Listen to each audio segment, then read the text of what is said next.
Raised beds are a favorite among gardeners for their neat structure and convenience. But if you've ever noticed your raised bed lacking that soft, crumbly, worm-filled soil, you're not alone. Many raised beds look good on the surface but feel dead underneath. And more often than not, it's the earthworms that are missing. Earthworms are nature's tillers. They aerate soil, leave behind nutrient-rich castings, and boost microbial life below the surface. But these essential creatures often avoid raised beds, and it's not because they don't like your plants. It's because the conditions are all wrong for them. Luckily, there's a way to change that quickly, and naturally. The most common reason earthworms avoid raised beds is dryness. Raised beds dry out faster than native soil. Their elevation and exposure to the sun lead to rapid water loss. Since earthworms breathe through their skin, they can't survive without constant moisture. Even a few days of dry conditions can send them packing, or worse. If you want to make your raised bed worm-friendly overnight, you need to trap that moisture. The simplest fix is to mulch deeply.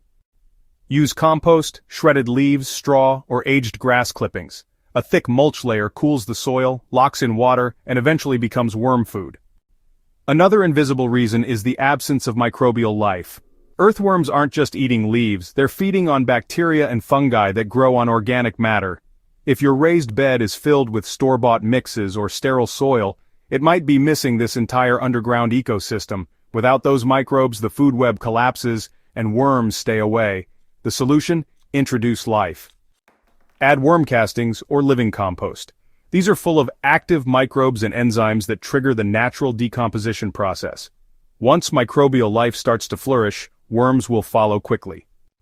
Soil structure is another issue. Many raised bed mixes are too sandy, too fine, or too compacted. Earthworms need loose, well-aerated soil to build tunnels. If your bed is mostly clay, dense compost, or peat-heavy mix, worms won't bother digging in. Instead, blend in organic material with varied textures. Crushed leaves, decomposed wood chips, and a small amount of topsoil help rebuild natural layers. And never step on the soil in your bed. The more compacted it is, the fewer worms will stay. Then there's the chemical problem. If you've used synthetic fertilizers, pesticides, or even some commercial compost that contain herbicide residues, your bed might be toxic to worms. These chemicals disrupt microbial networks and directly harm worms' sensitive skin and digestive systems. Going organic is the only real fix here. Start using only natural inputs: homemade compost, diluted compost tea, aged manure, or rock dust. These support rather than destroy life in the soil. Lastly, there's one mistake many gardeners overlook: access. Some raised beds are built on concrete or lined with weed mat or thick plastic, which blocks worms from coming in from the surrounding soil. If worms can't crawl up from the ground, your raised bed becomes an island cut off from nature. If possible, remove any barrier at the bottom. Let the bed touch real soil. That single change can open the floodgates for underground life to crawl in.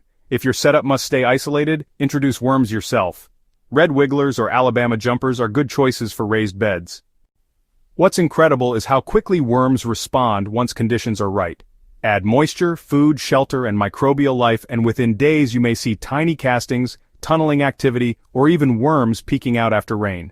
It's not magic, it's just nature doing what it does best. If your raised bed has felt lifeless and compacted, don't give up. The fix is simpler than it seems. Stop tilling, feed your soil, mulch deeply, and avoid chemicals. Earthworms will return on their own once the environment welcomes them. If this guide helped you rethink how to make your raised bed come alive, share it with another gardener who might be struggling. Subscribe to Soil Doctor for more science-based, practical tips that work with nature, not against it. Let's bring life back to our gardens, one worm at a time.